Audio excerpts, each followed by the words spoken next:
This is a call for an uprising. Welcome to today's show. I've been covering the DeMolays and some of the other youth organizations that are affiliated with Freemasonry, really affiliated with the occult because that's what Freemasonry is. And I've been doing it because ever since that event that occurred in Florida, I knew that a lot of people out there would be confused about how kids can be on board with this stuff. Even those who had heard of Freemasons and the controlling that, the power that they have, even though they're more bottom of the pyramid, depending on, where they grow inside of Masonry, what right they go down, and then where they go from there. But I wanted to explain it because I wanted people to know that it's very easy for teens to be in on it because they've been recruiting them. Now, Walt Disney is in the DeMolay Hall of Fame. Yes, they have a Hall of Fame, believe it or not. A Hall of Shame, of course, is what it's more like. But Walt Disney, and this isn't breaking news, a lot of people have done videos on this. This information's been out for a while, but I want to connect the dots for you with Disney, with Walt Disney, and with what DeMolay really is. I want to break it down as simply put as I can for those of you who aren't aware. Now, DeMolay, okay, and I'm laughing because it's so in our faces and obvious that I don't understand how people don't see it, but it's named after Jacques DeMolay, okay? He was the Grand Master of the Knights Templar, okay? He was also somebody who was burned alive. The DeMolays, this Masonic group, was named after this guy who was burned alive. Now, of course, they like to say, oh, they were wrong. He was wrongfully accused and all this stuff. They twist some, history itself is fake and full of lies anyway. Well, they love to twist these stories. It's laughable, right? He was burned at the stake for no reason because crazy Christians or crazy people were saying that they were worshiping the Baphomet. And indeed, the Knights Templar were worshiping the Baphomet. Indeed, the Masons do. These people are all Satanists. It's a common theme. They also were practicing homosexuality and other things that are pretty alarming. And of course, they were practicing witchcraft. So I'm sure the people that burned him at the stake just decided to make it up and they just wanted to burn him alive for no reason whatsoever. But this is the way the world used to be. See, this is what happened to occultists. Okay, people didn't allow it to go on. And if it did, this was the consequence. This is what people did. Now, you can't even call them out on it or they'll take your speech away. You can't even show people, but they can show themselves. And that's exactly what they're doing. So now that you understand where the name comes from, right? DeMolay. The fact that they're honoring someone who was burned alive, who worshiped the Baphomet, who was involved in homosexual orgies and all sorts of perversion and magic, shows you exactly what the organization is about, right? Then you get the connection with our pal Walt Disney, who just happens to be the most influential person on children that's probably ever lived, being that every kid watches Disney, every kid's parents watched Disney, and every parents these days who are in the Matrix are raising their kids on Disney, which means they're raising them on magic, sorcery, and witchcraft. And this all comes from the teachings of Freemasonry, from the Kabbalah, from Jewish mysticism, from black magic, from the occult. Okay, there's all different forms of magic and sorcery that they practice. The bottom line is it's just a pile of filth, and all these people are a bunch of scumbags. That's the bottom line. Disney himself was the 107th member of the original mother chapter of DeMolay in Kansas City. His fellow members fondly recalled him as a hardworking man and someone who was creative.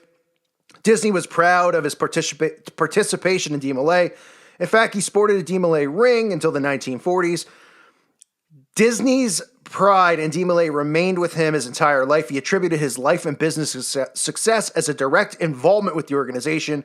Back in '63, the religious writer Roland Gammon communicated with 55 famous Americans personalities across the world. He asked them the same question: what is your faith and what part has it played in this achievement? Walt submitted a composition entitled Deeds Rather Than Words. All right, because remember, these people believe in their deeds. So they could do all this bad crap. They can kill, they can pillage, rape. But hey, if they do some good deeds, they convince themselves they're doing good deeds. That's what their duality that they believe in is all about. Their good deeds outweigh their bad deeds and all this crap. So Disney, Disney here has access to all these children, to all their brains, not to mention these orders that, you don't think for one second that Justin Timberlake and some of these kids who came through Mickey Mouse Club weren't raised through, Demolay and Job's daughters. Of course they were. They even openly, if you search, you can find that Disney has their own Demolay, kids foundation, own Demolay's kids football team and stuff. There's videos on YouTube. It's just like, it's out in the open, right? So Disney, of course, somebody who has all this influence over kids, Demolay himself, Demolay Hall of Famer, right? And then put one and one together with how, I feel like an idiot saying Demolay Hall of Famer. I mean, give me a break, really? People getting Hall of Fames. Demolay. We got wrestling Hall of Fames for people that fake fight.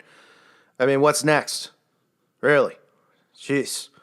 They can have a Plumbers Hall of Fame, which I actually would respect more than any of this stuff because plumbers actually do work. But anyway, I'm going off topic. But look here. Look here at some of these other famous Demolays, right? And you'll find something funny. Of course, you'll see guys like Bill Clinton on there. And you'll see a lot of politicians and a lot of astronauts, right? Lots of them. Look at all these astronauts and politicians and actors. Must be a coincidence, right? A lot of these people come through here and become famous, become presidents. I mean, give me a break. And I'll show you a video clip at the end. You'll just roll your eyes at who's, how they speak of Demolay and who is there to present an award for the Demolay. But one other thing I wanted to show you is I was looking up stuff on Demolay ever since this event because I really was trying to dig and find information on these kids, possible different names, aliases. It's really almost impossible for me, at least. I don't have the capability or the database, and I don't know where I would find it, but to get into a database to find out members of certain lodges. I looked up all the lodges down in Florida. I looked up all the Demolays, at least, within a certain mile radius of there, trying to see if these kids had their names in there, their fathers, or, any of the people involved in the sheriff's department. I couldn't find much because they're not going to just announce it. I mean, they're going to be smart enough, I think, at this point, even though they're pretty stupid, to take, if there's a picture of Hogg, doing a Demolay Lord of the Rings nerd ritual, I don't think that, it's going to be up on YouTube or up on, Pinterest or something like that with what they know that we know, right? So they probably take the proper precautions. But anyway, so in researching this, I found this is just disturbing. The Albert Pike Demolay Crystal Ball of 2009. Some kid posted this, and I won't call him a name because I'll get the strike, but somebody posted this, and you can see it's almost like a prom. And all these teens who look like the same age as some teens that we just recently saw involved and are seeing become pro activists and heroes in this country. About the same age, right? They're up there not only parading around in this, as part of this secret society, but they're okay with the fact that it's named after Albert Pike. This is the same guy who all Masons worship, all Masons follow the, morals and dogma and all the crap that this guy's written. But this is the same guy who openly admits to worshiping Lucifer. I mean, you can read the quotes for yourself. I put them on the screen. So they're at imagine they were like, and listen, I'm trying to use an example. We all know history is tainted or something like that. But just imagine you were 12, you weren't awake, and whatever your take is on the guy, that's not the point of what I'm saying. But just imagine you were like 15, you're going to the prom, and they're like, it's the Adolf Hitler prom 2011. Hey, right? Or like the Mussolini. I mean, just think about how ridiculous to have a prom named after a guy who openly talks about worshiping Lucifer, who openly talks about how the next world war needs to occur, how they need to cause friction between these people, openly talks about destroying Christianity. And these people just have a prom in his name, and they put it up on YouTube. I mean, it's all there for people to see, all right? So these kids, they're recruited, whether it's their parents, whether it's a friend of a friend.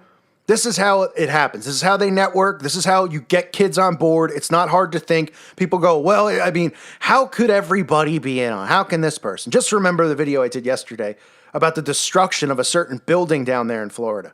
Okay, the building was torn down. It was a building for freshmen, right? All these kids happen to be seniors.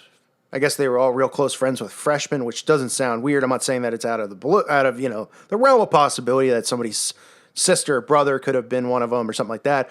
Didn't hear any stories like that. But it was in that building where new kids could have just come in and left and nobody would have known, right? Things that make you go, But anyway, I just wanted to give you some of those things to keep in mind, that there's children out there who are learning about Pike through Dee Millay, through Job's Daughters.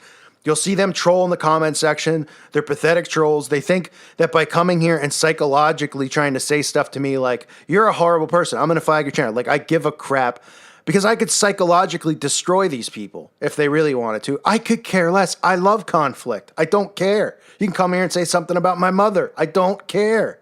Doesn't matter. I'll troll you right back, and I'll troll you 10 times harder. So the CIA or whoever could send in thousands of trolls. I'm not going to go, oh man, I should shut my channel down. Or, oh man, my feelings are hurt. I love it. Because I know if I ever, I know verbally I could say something back and destroy their minds. So please, no thanks. But if you'd like, I'm okay with it too. So Walt Disney, a Hall of Famer in the Dee Millay, I wanted to point that out just so you guys know how kids are influenced, where it comes from, the connections, all these people of power. What a coincidence, the list of astronauts and everyone else. And take a look at this clip on your way out. And tell me if that face looks familiar. A proud 33rd degree Freemason and former president of the United States, showing his connection and his fondness of Dee Millay. Give me a break. Nancy Blodgett from Mound City, Missouri. The telephone number is Judson 67000, or it's box 191, Radio City Station. Well, we've been talking about the Order of Dee Millay tonight. For those of you who haven't heard the story, I'm sure almost everyone in the whole world has heard about Dee Millay. This is an organization that started with one boy and his 8 friends. An organization that in one man's lifetime started from that one boy to today. It is nearly 3 million young men in all of the free countries of the world. The important thing in any organization, of course, is the spark plug of the organization, the person who has the brilliant idea and follows the star. I'd like to introduce the gentleman who founded Dee Millay and has been its president ever since, my very good friend, Mr. Frank Land.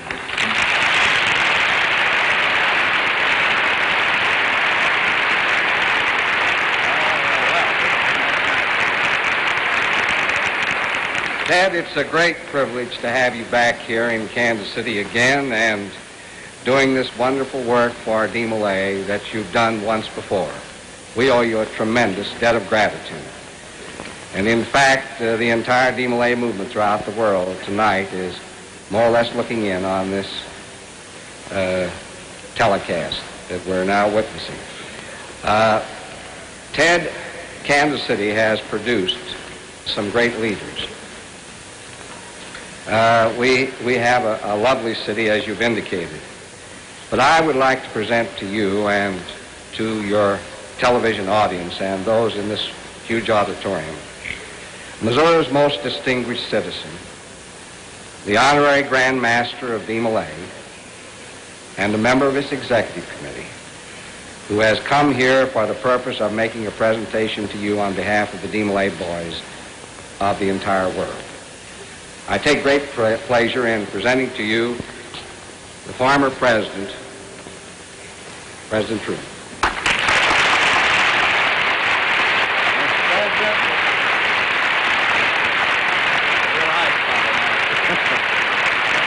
Thank you very much. Ted, it's a very great pleasure to me on behalf of Dee Millay to present you with this plaque, which reads like this: Ted Mack, whose interest in American youth is traditional, who is a symbol of the helping hand to young and old, whose kindness and friendly advice is an inspiration to all whose visit to the American home is a longed-for delight, who has helped thousands to attain their cherished dreams. We thank him for his help and wish him and his a long life of good health and happiness. The Order of Dee Millay by Frank Land, founder. Kansas City, Missouri, April the 29th. Well, this is one of the nicest things I've ever received in my life. Frank, I know you know how deeply I appreciate it. And Mr. President, may I say that this is one of the high spots in my whole life. To have you present this to me, I thank you very, very much. You've made me a happy man tonight. Not the first time I've seen you. No, I think it I isn't, had a sir. session with you when I was President of the United States. You did, sir, but we couldn't get you to play the piano because you were not an amateur at that time. Keep up the good work. I never was an amateur, I hope, in anything but politics. Thank you so much, both of you.